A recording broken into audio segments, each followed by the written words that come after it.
Hello friends, welcome to my YouTube channel Shiksharth. Last video में हमने ये डिस्कस किया था कि जो DSSSB का जो लास्ट ईयर का पेपर था, मतलब 2025 का जो PGT केमिस्ट्री था, उनमें किस किस टॉपिक से क्वेश्चंस आए थे। तो आज इस वीडियो में हम क्वेश्चंस ही डिस्कस करेंगे कि उसने कौन कौन से क्वेश्चंस पूछे थे और उनका क्या सॉल्यूशन है। हम उनका सॉल्यूशन भी देखेंगे ताकि आपको और क्लैरिटी हो जाए और आप अपनी प्रैक्टिस और अच्छे से कर पाएँ। तो पहला क्वेश्चन है, an empirical formula represents the simplest whole ratio of various atoms present in a compound. And the second statement है, the molecular formula shows the exact number of different types of atoms present in a molecule of a compound। देखिए, जो आप सभी ने 11th class में पढ़ा है, empirical formula क्या होता है? हमेशा सिंपलेस्ट होल रेशियो होता है किसी भी मॉलिकुलर फॉर्मूला का। जैसे फॉर एग्जांपल, जैसे आपका ग्लूकोज है, जैसे मैं आपको करके बताती हूँ। देखिए, जैसे ग्लूकोज है, ग्लूकोज का जो मॉलिकुलर फॉर्मूला क्या होता है, वो क्या होता है? C6H12O6। ये इसका क्या है? Molecular formula. ये हमारा है मॉलिकुलर फॉर्मूला। और इसका एम्पेरिकल फॉर्मूला क्या होगा? इसका सिंपलेस्ट होल रेशियो, मतलब कि अगर मैं इसको मैं 6 से डिवाइड कर दूं तो क्या हो जाएगा? CH2O। ये हमारा क्या है? Empirical formula.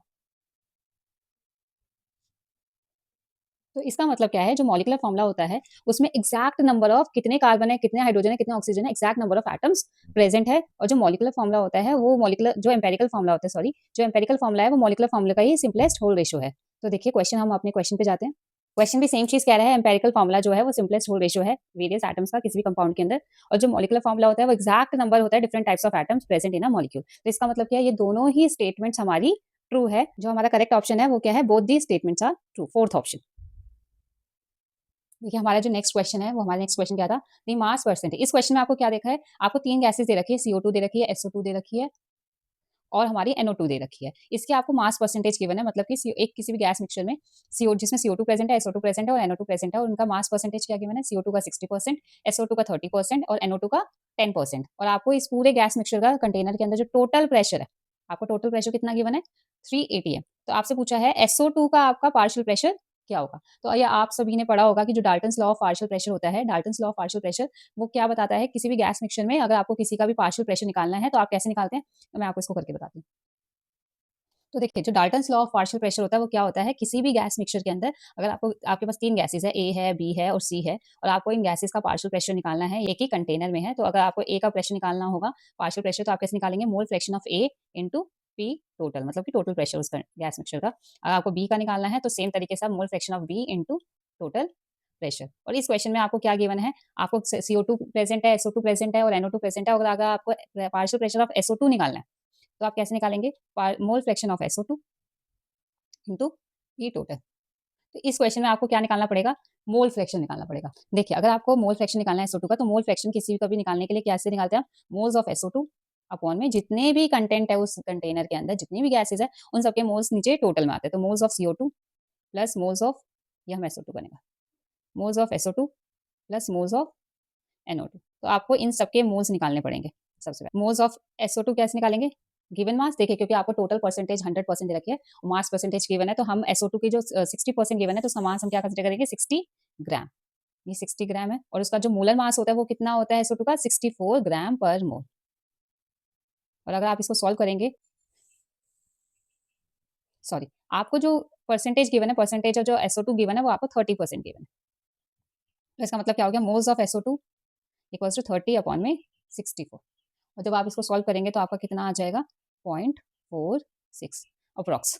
ऐसे ही आप मोल्स ऑफ CO2 निकाल लीजिए। मोल्स ऑफ CO2 के लिए इसका परसेंटेज आपको 60% है, तो 60 अपॉन में इसका मोलर मास है 44, और आप इसको सॉल्व करेंगे 1.36 और मोल्स ऑफ NO2 कैलकुलेट करेंगे तो इसका परसेंटेज आपको 10 है और इसका मोलर मास होता है 49। ठीक है, और इसको अगर आप सॉल्व करेंगे तो इसके कितने आएंगे? मोल्स 0.20। और इन्हीं सब वैल्यूज को आपको किसमें पुट करना है? मोल फ्रैक्शन निकालने के लिए। मोल फ्रैक्शन ऑफ SO2 कितना आ जाएगा? 0.46 अपॉन में 1.36। ये हमारा उसका है CO2 का, प्लस 0.46 प्लस SO2 एक्स्ट्रा 0.20। तो इसको जब आप सॉल्व करेंगे तो आपका जो निकल कर आएगा मोल फ्रैक्शन, वो आपका निकल कर आएगा 0.23। जब आप ये सारी वैल्यूज कैलकुलेट कर लेंगे तो आपका जो मोल फ्रैक्शन निकल कर आएगा 0.3। पार्शियल प्रेशर ऑफ SO2 कैसे निकालेंगे? Mole fraction into total pressure. तो कितना निकल कर आया? 0.69। तो यानी कि आपका पार्शियल प्रेशर जो SO2 का पूछा है वो कितना है? 0.69। तो इसका मतलब जो आपका ऑप्शन नंबर 3 है, 3 में 0.69 atm है, तो आपका option number 3 is correct. Question number 3 में आपको वेंडरवॉल गैस इक्वेशन गिवन है, वेंडरवॉल इक्वेशन गिवन है, और इसमें आपसे पूछा है जो इसमें बी है, बी किस लिए होता है? देखिए जो काइनेटिक थ्योरी ऑफ गैसेस थी उसमें जो गैस पार्टिकल्स को हमने नेग्लिजिबल माना था। उस थ्योरी में हमने क्या पढ़ा था कि जो गैस पार्टिकल्स है उनका जो वॉल्यूम होता है with respect to the container is negligible, but in real gases ये आइडियल गैसेस के लिए था काइनेटिक थ्योरी ऑफ गैसेस, लेकिन जो वेंडर वॉल इक्वेशन है वो रियल गैसेस के लिए। उसमें हमने गैसेस का वॉल्यूम कंसिडर किया था क्योंकि किसी भी गैस के पार्टिकल्स का जो वॉल्यूम होता है वो बिल्कुल भी नेग्लिजिबल नहीं होता, उसका कुछ तो वॉल्यूम होता ही है। तो इसलिए ये वॉल्यूम करेक्शन था कि बी जो है, बी आपका क्या दिखाता है, जो भी गैस पार्टिकल्स होते हैं उनका वॉल्यूम फाइनाइट वॉल्यूम शो करता है। तो जो बी है हमारा वो क्या होगा, इसमें जो ऑप्शंस गिवन थे आपको, ऑप्शंस क्या क्या गिवन है, द इंक्रीज इन टेम्परेचर, ये तो बिल्कुल भी नहीं है। The finite volume, the finite volume of gas molecules, जो भी हमारे गैस के मॉलिक्यूल्स है उसका कुछ तो वॉल्यूम होता ही है। तो ये जो बी है वो हमारा क्या शो करता है, the finite volume of gas molecules. तो हमारा जो ऑप्शन नंबर 2 है वो हमारा करेक्ट है। जो हमारा नेक्स्ट क्वेश्चन है वो क्या है, वो हमारा ब्रैग्स डिफ्रेक्शन के ऊपर है। हमसे क्या पूछा है कि जो ब्रैग्स डिफ्रेक्शन है उसके लिए इनमें से कौन सी कंडीशन नेसेसरी है। तो बेसिकली जिसने भी सॉलिड स्टेट पढ़ा है, सॉलिड स्टेट में हमने ब्रैग्स इक्वेशन पढ़ी थी।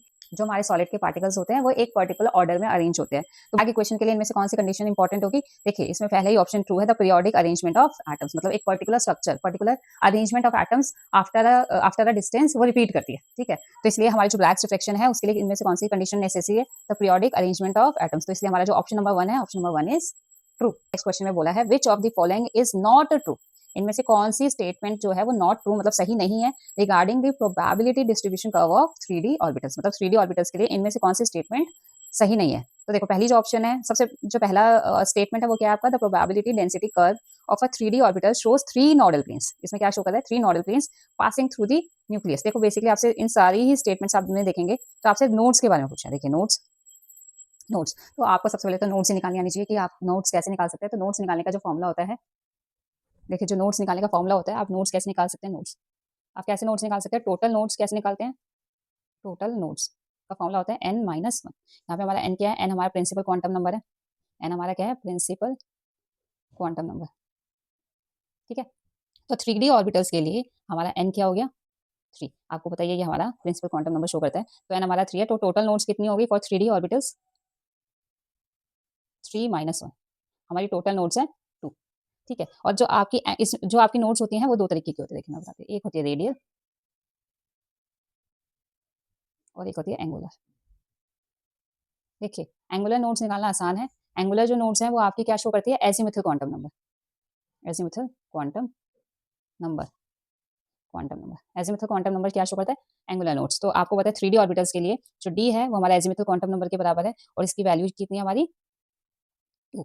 आपको बताइए एस के लिए एजीमुथल, एस के लिए हमारा एजीमुथल क्वांटम नंबर 0 होता है, पी के लिए हमारा 1 होता है और डी के लिए पी के लिए हमारा एजीमुथल क्वांटम नंबर 1 होता है और डी के लिए हमारा एजीमुथल क्वांटम नंबर 2 होता है। तो डी के लिए हमारा एजीमुथल क्वांटम नंबर है 2, इसका मतलब क्या हो गया, एंगुलर, एंगुलर नोट्स कितनी है हमारी 2। तो ध्यान से देखिए टोटल नोट्स भी हमारी 2 है और एंगुलर नोट्स भी हमारी कितनी निकल कर आई है 2। तो इसका मतलब क्या है, जो रेडियल नोट्स है हमारी वो कितनी है हमारी 0, हमारी रेडियल नोट्स कितनी है 0। तो हम वापस अपने क्वेश्चन पे चलते हैं कि हमसे क्या पूछ रहा है। बस याद रखिए कि हमारी जो टोटल नोट्स है वो भी 2 है और हमारी एंगुलर नोट्स है वो 2 है, इसका मतलब हमारी जो रेडियल नोट्स है वो हमारी कितनी है 0। तो देखिए जो हमारा जो फर्स्ट स्टेटमेंट है वो क्या था, प्रोबेबिलिटी डेंसिटी कर्व, जो प्रोबेबिलिटी डेंसिटी कर्व है 3D ऑर्बिटल्स का वो 3 नोट्स प्लेन शो कर रहा है। तो ये तो 3 नोडल प्लेन्स आ ही नहीं रहा हमारे, तो ये हमारा स्टेटमेंट क्या है, गलत है। The radial probability distribution curve of a 3D orbital has 1 radial node, हमारी जो रेडियल नोड निकल कर आई थी वो 0 आई थी और आपका स्टेटमेंट में 1 गिवन है, तो ये भी गलत है। The 3D orbitals of the probability density is 0 at the nucleus. देखिए न्यूक्लियस पे जो इलेक्ट्रॉन डेंसिटी होती है ना वो तो ऑलरेडी कमी होती है, 0 ही होती है। तो जो 3D ऑर्बिटल्स की प्रोबेबिलिटी डेंसिटी है वो न्यूक्लियस में क्या है 0 है, तो ये ट्रू है, ये आपकी स्टेटमेंट जो है वो ट्रू है। नेक्स्ट स्टेटमेंट क्या है, the 3D orbitals has 3 angular nodes. अभी हमने कैलकुलेट किया था हमारी जो एंगुलर नोड्स निकल कर आ रही थी 3D के लिए, डी हमारा 2 है तो हमारी एंगुलर नोड्स भी कितनी है 2, तो 3 रेडियल नोड 3 एंगुलर नोड्स तो है ही नहीं। तो इसका मतलब आपका ऑप्शन नंबर ए भी गलत है, आपका ऑप्शन नंबर बी भी गलत है और आपका ऑप्शन नंबर डी भी गलत है। जो ट्रू है आपकी, जो करेक्ट है वो सिर्फ सी है। तो इसका मतलब ए बी डी तीनों ही आपकी क्या है, इनकरेक्ट है। तो आपसे यही पूछा था इनमें से कौन से स्टेटमेंट सही नहीं है, तो इसमें से कौन से स्टेटमेंट सही नहीं है, ए भी नहीं सही, सी भी नहीं सही और डी भी नहीं सही। तो इसका मतलब ऑप्शन नंबर थर्ड, जो आपका ऑप्शन नंबर है, सॉरी आपका ऑप्शंस नहीं नजर आ रहे, जो आपका ऑप्शन नंबर थर्ड है जिसमें ए बी डी तीनों ही दे रखे, इसका मतलब ये आपका ऑप्शन करेक्ट है, इसमें आपका ए बी डी तीनों ही इनकरेक्ट है। तो अभी हमने 5 क्वेश्चंस के ही सॉल्यूशन देखे हैं। आई होप कि आपको ये सॉल्यूशन समझ में आए हो और आपको थोड़ा आइडिया मिल गया हो कि डीएसएसबी ने अपना पेपर कैसे पूछा था। तो अपनी आप तैयारी जारी रखिए और नेक्स्ट वीडियो में हम आगे आगे और भी क्वेश्चंस डिस्कस करेंगे।